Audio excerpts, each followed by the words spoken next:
Okay, so I want to just briefly talk about the features that I like, some things that could be better on this bed. So it came with 2 toolboxes, leaves plenty of room for the tires to clear there, even on the short bed. They added this fuel fill over here, and it actually doesn't fill too bad, as most of these flatbeds do. This little tab is something I welded on here to add. My Butler bed had that, so whenever you bring your arms down, you can suck them tight. It keeps it from moving and shaking, making any noise, but it also kind of levels the arms out so that they're not crooked in line with this here. So just something I added my Montezuma box on here. I've got to pull it out, but with the short bed I can still put a full-size Bale on here. I like the louvers on the headache rack and the lights in the headache rack. I added these work lights right there just so I can see back if I'm feeding at night. Okay, so it comes with a 30,000 pound ball on the recessed hitch. And one thing I'll make a note of, so you can see under here, that's where the factory ball would go inside of the bed. So this is a good 5 or 6 inches ahead of that, which is not a huge deal. It does get your trailer hitch, at least on this style trailer, on my Titan. It gets a little close to the headache rack if you weren't watching really close, but it's a little farther forward. And then these bars, you can see they were originally straight up and down, which put them pretty close to the movements whenever that trailer hitch would move back and forth. And I just took a hammer and just bent those back a little bit so I could still use them, but that way my trailer didn't catch going around. So I like that door. Big improvement over the Butler on this bed is having all the electric and hydraulic stuff back here under the tailboard instead of in a toolbox. The Butler always had it in a toolbox on the side. It just took up a lot of space over there. Of course, you used a toolbox and it was hard to work on. This is so easy to get to. This is my wireless remote that I added. I'll put a link to that in the video as well, in the video description. I think C5 wanted about $1,000 for their remote, and I had one of the remotes on my previous Butler bed. It was just one of those little plastic remotes, and I didn't have very good luck with it. So I've got about $100 wrapped up in this wireless remote. It works great. And you just have your solenoids, your main motor solenoid and motor, and then your reservoir. You can also fit your full-size spare tire under there. I don't know if you can kind of see that. And then all the wiring kind of gets wrapped up here. Has this little hold back here to hold this door open. Something else of note, this tailboard is rubber mounted as well. This has the same rubber mount on the 5th wheel plate, so that doesn't sit back there and rattle. That's kind of handy. You almost have to get on the bed to open it, but that is kind of handy.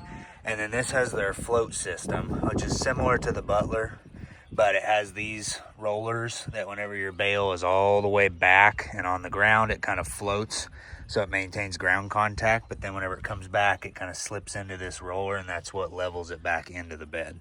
So 2 hydraulics, there's your arm hydraulics.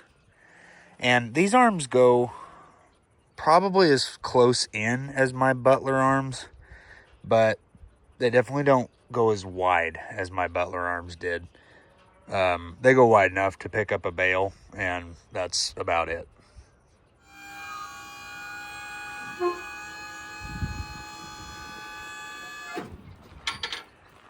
So on the back of the bed, back here, you've got your grease points. You want to grease.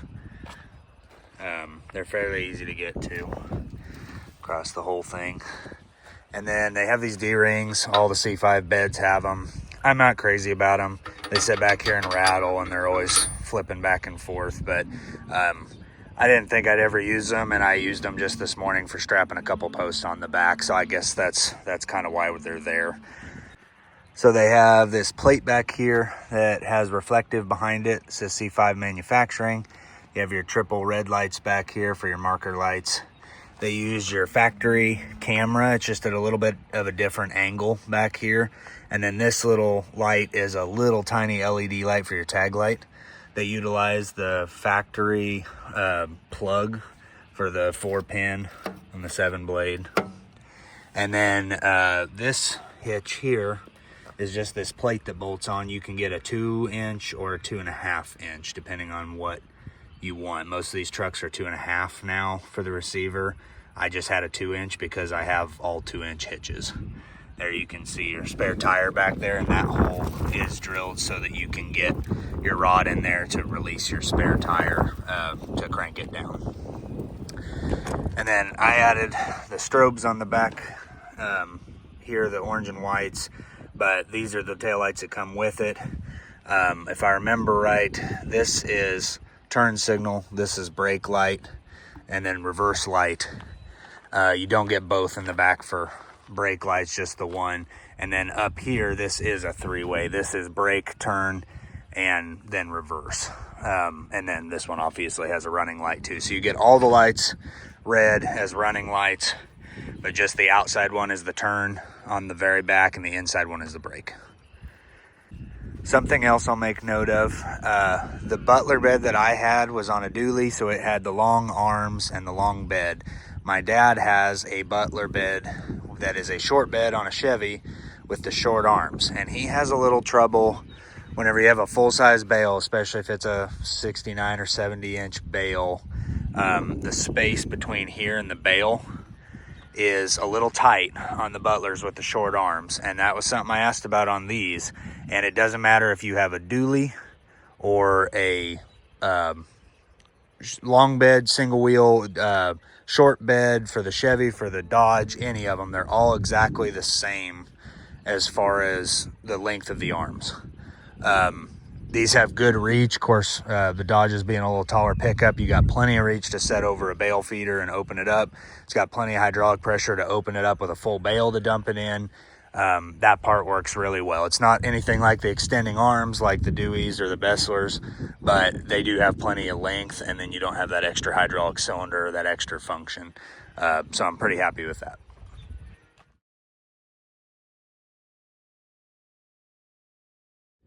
Okay, so I just dropped off that Bale, and I wanted to do a quick overview of the pros and cons. Pros of this bed, I really like the arms. They're long. They open wide enough, they close really tight. I like the arms for being able to drop a Bale, like in the Bale feeder out there. You just back up and drop it in. I really like the louvers on the headache rack and the lights in the headache rack. You can see out pretty good. I like the hitch on the back. You're able to get to everything really good on the back to get your spare tire out. Your spare tire fits. It uses your factory camera and your factory electrics. The hitch is a good height. Just pretty straightforward bed. I like the finish on it. I like the way it looks.